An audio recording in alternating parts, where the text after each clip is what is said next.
تو راجپوتوں میں ایک شاخ ہے چوہان، جو سب سے بڑی شاخ ہے، پرتھوی راج چوہان۔ ہم اس کی اولاد ہیں، کتاب لکھی پڑھی۔ یہ اس وقت انڈیا کا سب سے بڑا راجا تھا۔ تو جو یہاں راجپوت ہیں وہ ہیں باہر سے آئے ہوئے، اور اس میں چوہان سب سے بڑی شاخ ہے۔ چوہان سب سے بڑی شاخ، پھر آگے اس کی بے شمار شاخیں ہیں۔ تو جب وہ پرتھوی راج کو شکست ہوئی نا، تو چوہان خاندان بکھر گیا۔ اس کی ایک سب کاسٹ ہے سہو، ساہو سے ہے، یعنی ہمارے جو بڑے تھے پیچھے وہ بڑے مالدار تھے، جاگیروں والے تھے، تو انہیں کہا جاتا تھا یہ تو بڑے ساہوکار ہیں، سمجھ؟ یہ تو بڑے ساہوکار سمجھ، مالدار۔ تو وہ ہماری کاسٹ بن گئی، سب کاسٹ سہو۔ ہمارے بزرگوں کی قبروں پہ لکھا ہوا ہے میاں عنایت علی، تاریخ وفات میاں عنایت علی راجپوت چوہان سہو، تاریخ وفات 1956۔ تو اس وقت تو کوئی جھوٹ نہیں لکھتا تھا نا۔ معافی چاہتا ہوں، میں اپنی صفائی پیش کرنے میں بہت لمبا چلا گیا۔ تو ہمارے تو پوری کتاب لکھی پڑی ہے، ہماری نسل پرتھوی راج سے ملتی ہے۔ تو یہ شیر شاہ سوری کے زمانے میں ہمارا خاندان تلمبے کا حکمران تھا، تلمبے پہ حکومت تھی۔ تو میں ایسے ہی زیادہ ہی کچھ جذباتی ہو گیا، اور میں اپنی تعریف خود نہیں کر رہا، میں تاریخ سنا رہا ہوں بیٹا۔ میں تو ایک اولی نطفہ، یہ میری روز کی بات ہے، کوئی 50 دفعہ اپنے اللہ سے، یا اللہ اولی نطفہ و آخری، جو میں پوری وہ مجھے کیا اللہم انی انا اولی نطفۃ نجسہ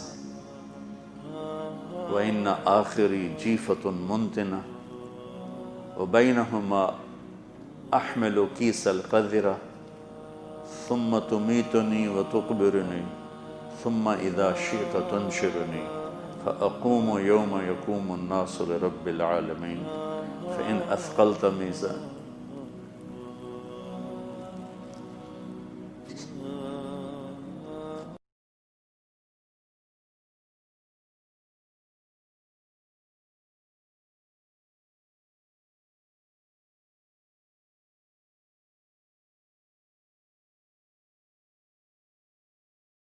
فإن اثقلت میزانی فأنا کریم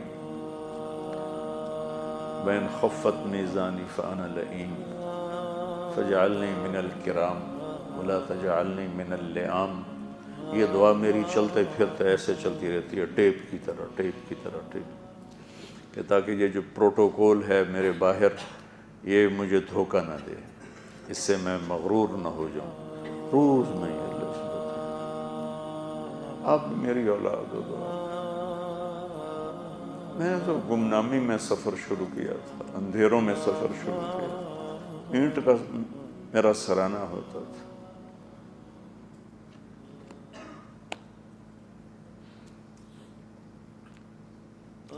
دو ہفتے جون کے مہینے میں کپڑے نہیں بدلے، دو ہفتے جون کے مہینے میں کپڑے نہیں بدلے۔ مجھے تو نہیں پتا تھا ایسا کرے گا میرے سے۔ اب میں اس کے سامنے روتا ہوں کہ تو چند دن رہ گئے ہیں پورے کا، مجھے تو نہیں پتا تھا میرے رب، جو کیا ہے تو نے کیا ہے، میری کیا اوقات ہے، ابھی چھین لے، دل تو تیرے 2 انگلیوں کے درمیان ہے۔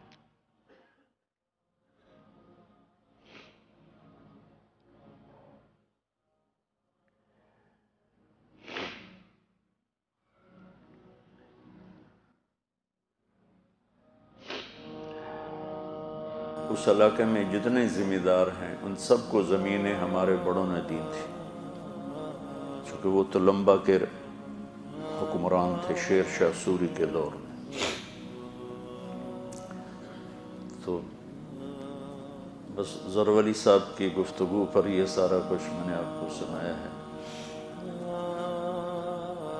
کہ دیکھو کسی کے نسب پہ یوں بات کرنا یہ تو کسی ریڑھی والے کو بھی زیبا نہیں چاہے جائے کہ ایک عالم ہو اور وہ اس طرح بہتان الزام و دل آزاری. یہ بات نا میں نے دکھی ہو کے کی ہے اس لیے کہ تم میرے بچے ہو, تم کسی کے لیے دکھ نہ بننا اللہ کے واسطے. اگر تم نے اپنی زبان کو اچھا نہیں بنایا تو ممبر پہ کبھی نہ بیٹھنا, ممبر پہ کبھی نہ بیٹھنا, ممبر پہ کبھی نہ بیٹھنا. اور میں تمنا کروں گا کہ آپ سب کی زبان شہد کی طرح